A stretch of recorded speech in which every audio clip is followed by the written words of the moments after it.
Hey, Trigger Trades here. Going to give you guys a quick market overview with some potential trade setups for next week. There are big earnings coming up as well as the election, so we should see some more market clarity soon. Starting with the ES Daily, we had a nice hammer, potentially completing this lower degree wave 4 at the 50% retracement level. If this low holds, we can still see a move higher to all-time highs to about 3,600. Friday's close was not ideal, but if we look internally, it may just be a bullish shakeout.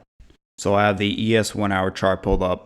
My projection the other day had the correction completing Thursday, which is why I said to buy the dip Wednesday night.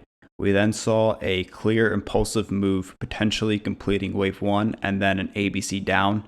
Like I said, the daily close was not ideal, but price retraced exactly to the 618% level.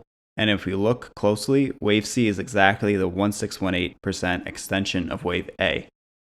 There's a strong probability of price reaching this pitchfork median line if the 618% level holds with a target of 3550.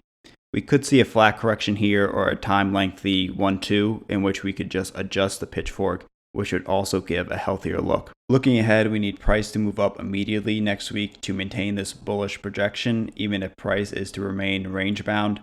We do not want to make a lower low or we can retrace even further. Jumping to the Nasdaq, definitely looks weaker compared to ES. We could have a leading diagonal for wave 1, which is why this retraced deeper to the 786% level.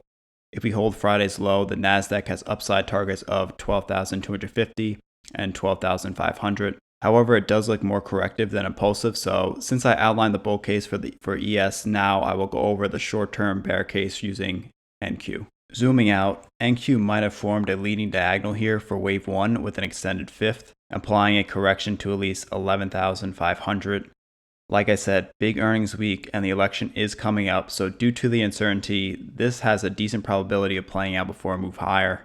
I'll be looking at the following plays instead of directly trading ES or NQ, waiting for them to settle and form a tighter range. Going to briefly touch on my watch list for this week. First, we have Netflix, which completed its wave 1 and now entering its correctional phase.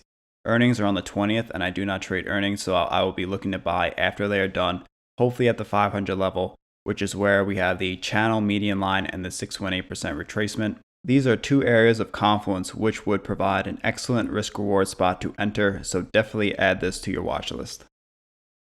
Next, we have Shopify, which also looks like it has completed its wave 1 and now entering wave 2.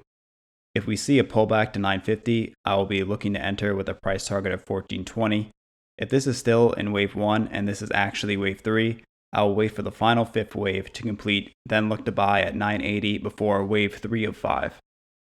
Looking at eBay, we have very strong impulsion off the March lows and then a textbook wave 4. We are now in the lower degree wave 4, holding a 382 Fibonacci retracement level. This has a high probability for a move higher to 62 to complete wave 5. So I like this as a quick short-term trade this week or next, depending on the length of this correction. Moving on to Draftkings, it is backtesting its previous all-time highs and possibly in the midst of waves 3 and 4.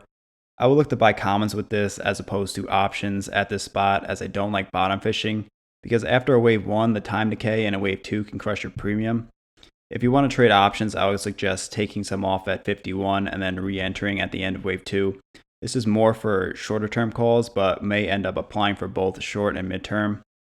This play is a bit riskier as it has had a deep retracement and we haven't seen an impulsive move up yet, so just be mindful of your position sizing to start. Also, War just posted an in-depth chart on his Twitter, so go check that out if you haven't. Now let's look at AMD. This can be interpreted two ways.